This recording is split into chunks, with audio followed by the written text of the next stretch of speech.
Welcome to Black and Gold Digital Edition, a behind-the-scenes look at your Pittsburgh Steelers.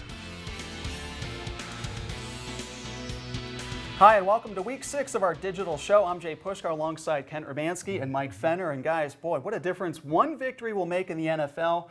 A different attitude for the Pittsburgh Steelers going into their Sunday night matchup against the Seattle Seahawks.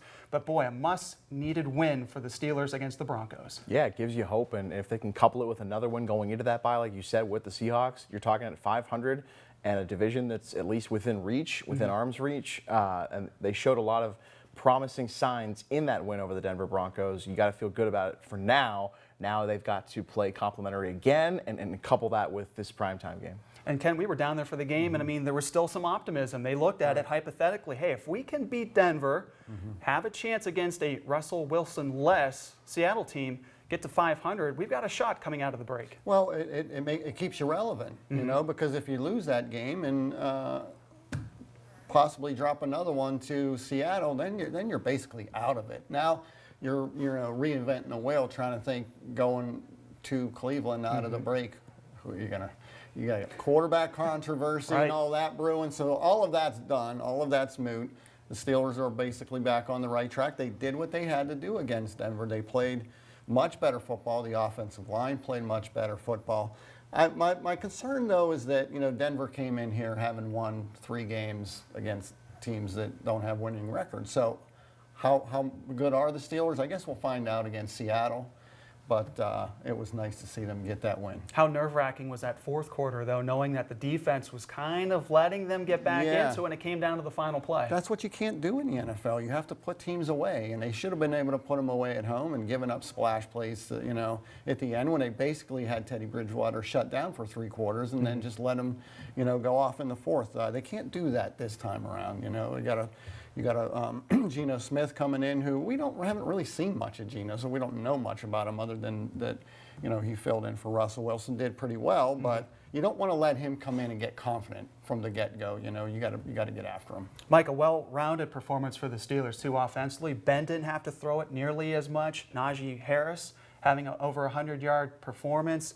Chase Claypool stepped up. I think the only minus was the fact that Juju Smith-Schuster got hurt. Yeah, obviously a huge blow. It's the big storyline coming out of that game from a negative standpoint because you lose him for the season. He's a guy that's going to get open and make big plays, make consistent, reliable plays. So that's obviously the big focus this week.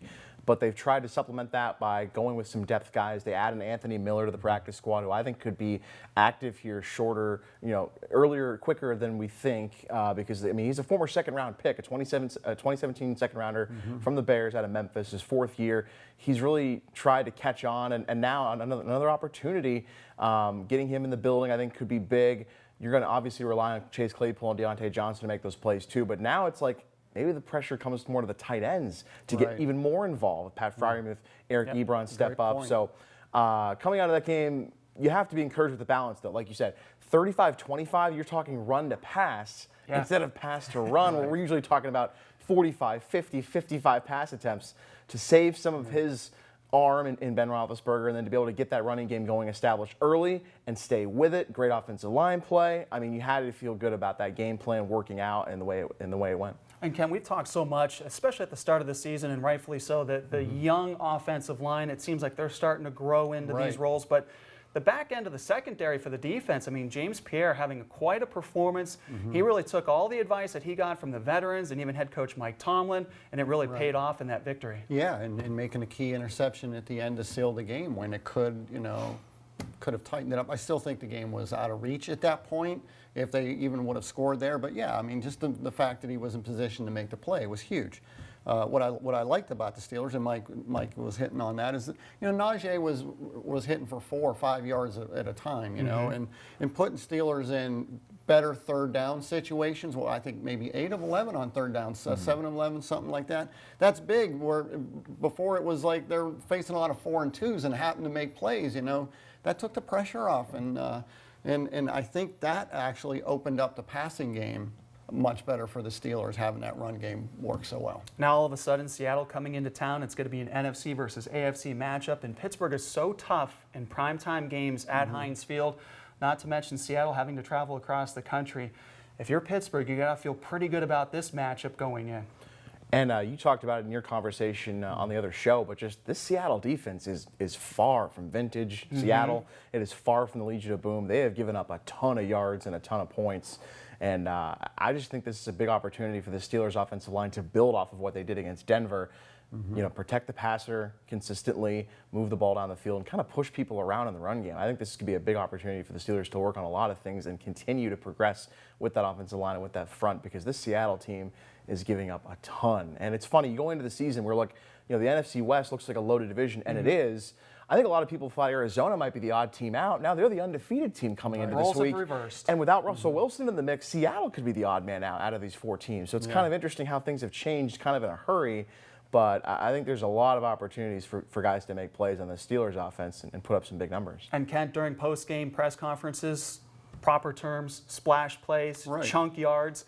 When you look at the highlights from the Seattle and Los Angeles Rams game, boy, LA was getting a lot. You almost think that Chase Claypool, Deontay Johnson could have a big night. Yeah, I mean, especially, you know, when I think a lot of those plays that in that Rams game, they held the Rams in check for a while, but then they just went off on them. And I'd like to see the Steelers start much earlier, build up a big lead, get comfortable, and then you can start mixing in some things there and let your defense do what they do against the quarterback who's untested right now. Pin your ears back and get after Yeah, right. So I think that's the key right there. You know, start off quick. And in the last 2 games, they've had hit on touchdowns on it. I was just going to say, do you get the sense that it's starting to come around because they did it in Green Bay and then they did it last week with Ben hitting Deontay with the big play. Right, you know, third time's a charm. I wouldn't mind seeing that right off the bat. I'll be ready for it. Well, and those plays have been awfully similar. Even though they said the play call was different, it still had the appearance of it was the same play. But hey, whatever it takes to get a 50-plus yard touchdown to start the game, you can't beat that. I know where I'll be camping out. Far sideline, corner of the end zone. Correct. You might be able to shake Deontay Johnson's hand after the touchdown. At least fist bump, you know, these COVID days, you know. Mike, how do you see this one playing out? I mean, again, Kent mentions a fast start. Is this a good opportunity for Pittsburgh to finally get back to 3-3 and then just go from there? Yeah, I think the momentum is with the Steelers right now. I think they are going to win I wouldn't say a really tight game, but I think maybe it could be tight for a couple quarters, 3 quarters, and I think they'll pull away in this one. But in order to do that, I think the secondary does have to be wary of these wide receivers because DK Metcalf is just a freak of nature. I don't even know if you qualify him as a wide receiver because he's almost like a tight end that can move like a receiver. He is a huge threat in the passing game. And Tyler Lockett has had a really productive season as well. We've seen Will Disley have a 2-touchdown game at Heinz Field in the past a couple years back. So they've got weapons in the passing game, even without Russell Wilson at quarterback. But I like the Steelers in this one, and I think they're going to have a really good feeling going into that bye week of again, just kind of being like, all right, clean slate, and we're right back in the mix here. And again, only 1 division loss. There are still 5 of those games out there. So after this bye week, they've got a lot of opportunities to get right back in. And Kent, that bye week, the games after that, it's going to be a challenge. But how do you like Sunday's matchup? I like it. I like the Steelers winning this one. I think Mike had mentioned it earlier. I think it's going to be a big game for the tight ends. You know, I think they're going to try to stop Najee in the run, try to slow that down, and it's going to open up some things over the middle for the tight ends. I like the Steelers by 10 at least. Looking forward to it. Another primetime game, at least for the Steelers, for the first time this season at Heinz Field, and we'll be there to cover it. Thanks for tuning in for week number 6. I'm Jay Puskar alongside Kent Urbanski and Mike Fenner. Have a great weekend and enjoy the games. Thanks for watching. Join us again next week for Black and Gold Digital Edition.